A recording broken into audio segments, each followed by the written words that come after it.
Assalamualaikum warahmatullahi wabarakatuh.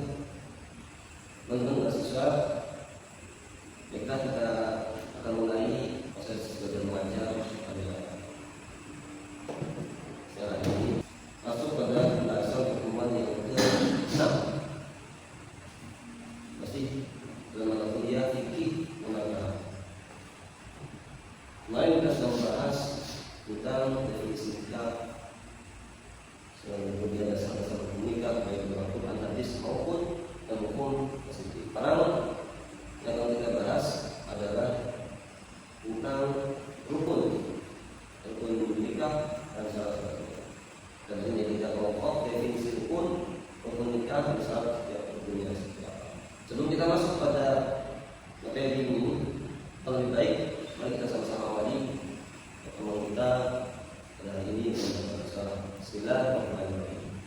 Selanjutnya, kalau saya absen terlebih dahulu, yang tidak berangkat saja. Yang tidak berangkat sini yang kita Fathur Rahman dan Nur Zakiah. Barangkali ada yang tahu teman-temannya kemana dua orang itu baik sesuai dengan aturan kampus. Kalau mahasiswa itu tidak memberikan keterangan surat izin atau Anda sedang sakit, maka saya dengar dari kita mahasiswa itu dianggap apa? Baiklah teman-teman mahasiswa, kita akan lanjutkan tentang akad nikah. Sebelum itu akan kita bahas tentang akad nikah dari beberapa versi, 4 mazhab. Pertama dari mazhab Hanafi, Maliki, Syafi'i dan Hambali. Hukum asalnya menurut Hanafi itu mubah, sedangkan menurut yang lainnya itu sunnah. Kemudian bagaimana kalau wali menurut empat madhab? Wali untuk madhab Hanafi tidak wajib, tapi untuk madhab yang lainnya itu wajib. Kemudian saksi itu semuanya mengatakan sepakat dia harus ada. Kemudian nikah, bisakah nikah itu bisa menjadi wajib? Jelas, semua sepakat ulama.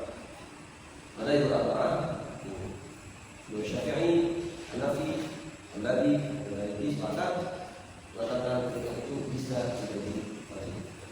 Itu hanya sekedar mengulas materi yang sebelumnya. Baik, itu lanjut pada definisi rukun. Definisi rukun adalah sebuah unsur pokok yang harus ada dan itu harus terpenuhi agar sesuatu itu bisa menjadi sah. Dan ketika rukun itu dimasukkan ke dalam nikah, dari rukun nikah, maka definisinya adalah unsur-unsur pokok yang memang harus ada dan terpenuhi agar suatu pernikahan itu dianggap sah secara syariat Islam. Nah, bagaimana kalau salah satu rukun itu tidak terpenuhi? Ya, maka jelas pernikahan itu menjadi tidak sah. Mahasiswa selanjutnya kita akan cross check ada berapa sih rukun nikah itu. Rukun nikah ini ada 5. Pertama, ini masing-masing tahu harus apa, harus ada apa dulu di dalam majlis akad nikah itu. Yang pertama adalah adanya calon suami, kedua calon istri, ketiga wali. Wali itu apa sih? Nanti akan bahas selanjutnya. Kemudian adanya 2 orang saksi. Syarat-syaratnya seperti apa? Setiap rukun ini nanti akan kita bahas syaratnya seperti apa. Yang terakhir adanya ijab dan qabul. Baik, ini gambar proses akad nikah. Nanti akan kita tayangkan videonya. Yang tidak jelaskan supaya teman-teman paham. Tadi disebut kata wali. Wali itu siapa? Bukan wali murid, tapi wali dalam menikah, yakni orang yang menikahkan mempelai perempuan. Siapa saja wali itu? Nah, ini salah satunya. Sebelum itu, mari kita lihat supaya teman-teman bisa analisis seperti apa sih prosesnya akad nikah dan rukunnya yang 5 itu sudah ada semua atau belum? Maka coba kita lihat video ini. Nah, ini kita tayangkan videonya.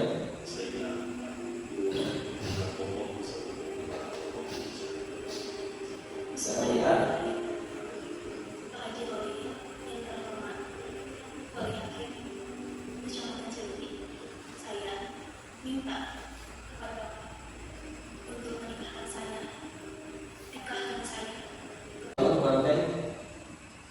Putranya laki perempuan, di mana perempuan itu mengamanatkan memberikan wali pada wali hakim yang sah.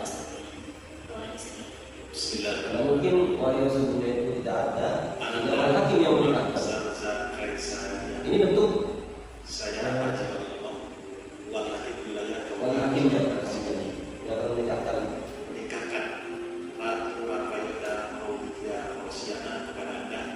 Dengan mas kawin uang tunai 832.019 yang dibayar tunai. Saya terima nikahnya.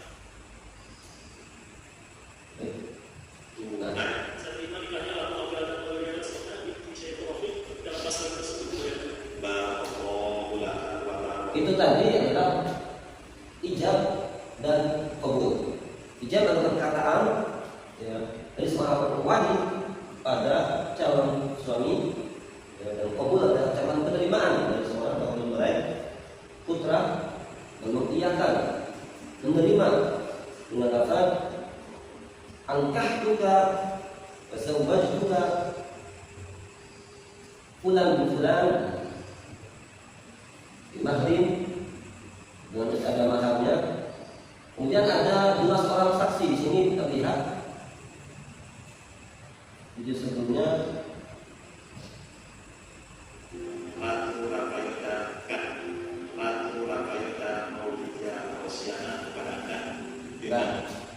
sini ada 2 orang saksi, di mana saksi juga dalam keterangan selanjutnya.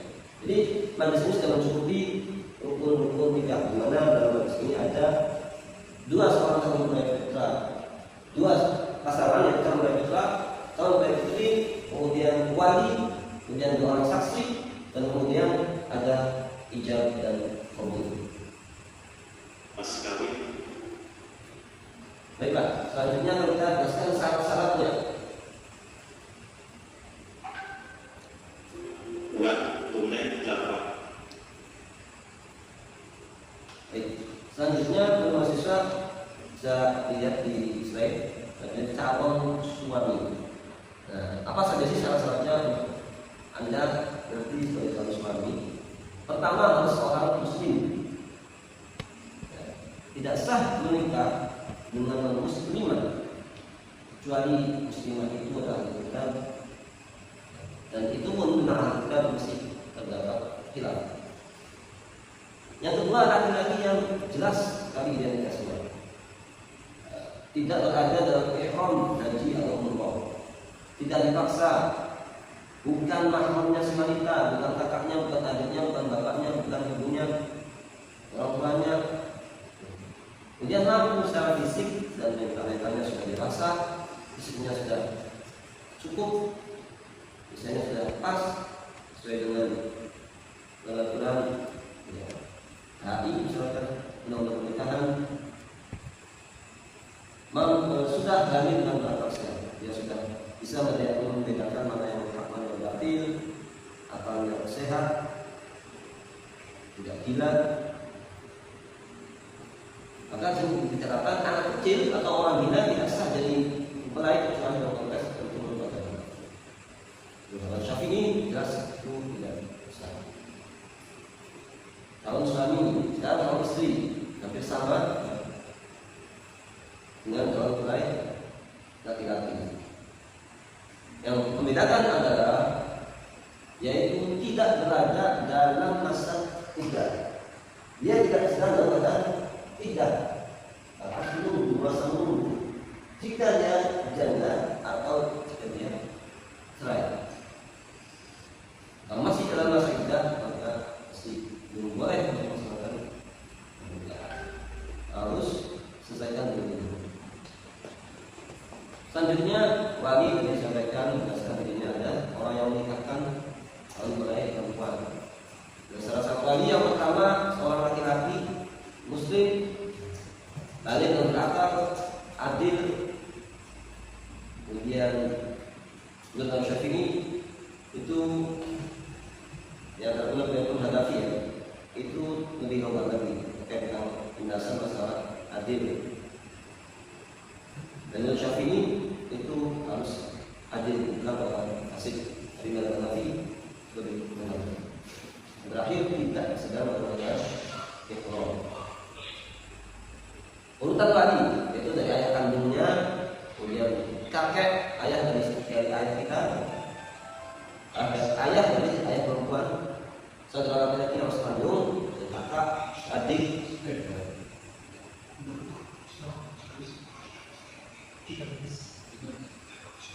Nah, kemudian yang keempat syarat untuk seorang saksi. Laki-laki 2 orang dan sama-sama adil. Dan menurut Syafi'i itu harus adil, bukan orang fasik. Tapi menurut Hanafi lebih benar. Terakhir tidak sedang berada ikhram. Urutan wali itu dari ayah kandungnya, kemudian kakek, ayah dari ayah kita, ayah dari ayah perempuan, saudara laki-laki harus kandung, kakak, adik.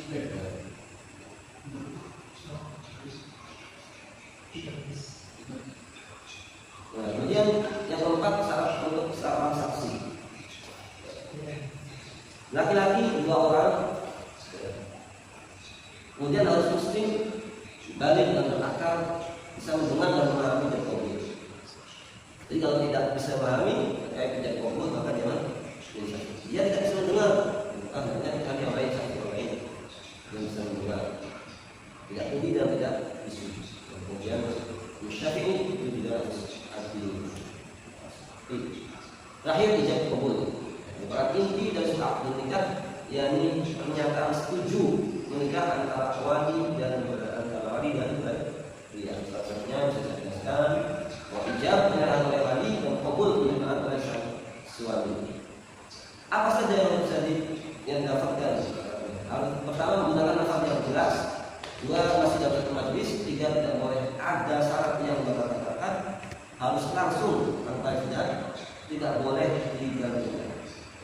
Menurut mahasiswa itulah tentang rukun nikah, mulai dari calon suami, calon istri, wali, 2 orang saksi, dan kemudian yang terakhir ijab kabul. Baik, silakan. Kalau dari penjelasan yang disampaikan ada yang belum paham, silakan tanyakan. Kalau ada yang paham, nah ini kesimpulannya. Kesimpulan dari tadi yang kita bahas adalah rukun nikah yang kelima itu, sama suami, istri, wali, saksi, dan ijab kabul. Dan kami rangkum menjadi sebuah kesimpulan. Dan yang terakhir ini rujukan referensi. Ini referensi pendukungnya, ini pada hadisnya. Dan terakhir, alhamdulillah. Selesai semua. Sebelum kita akhiri, saya ulang lagi untuk presentasi yang akan datang itu materinya ada tentang talak. Jadi teman-teman harus mencari referensi minimal dari beberapa buku dan jurnal dan dekat. Kemudian dipresentasikan oleh teman-teman. Sebelum itu dicek terlebih dahulu apakah sudah sesuai bentuknya dan perpustakaannya dan lain-lain. Agar menjadi masalah yang baik. Baiklah.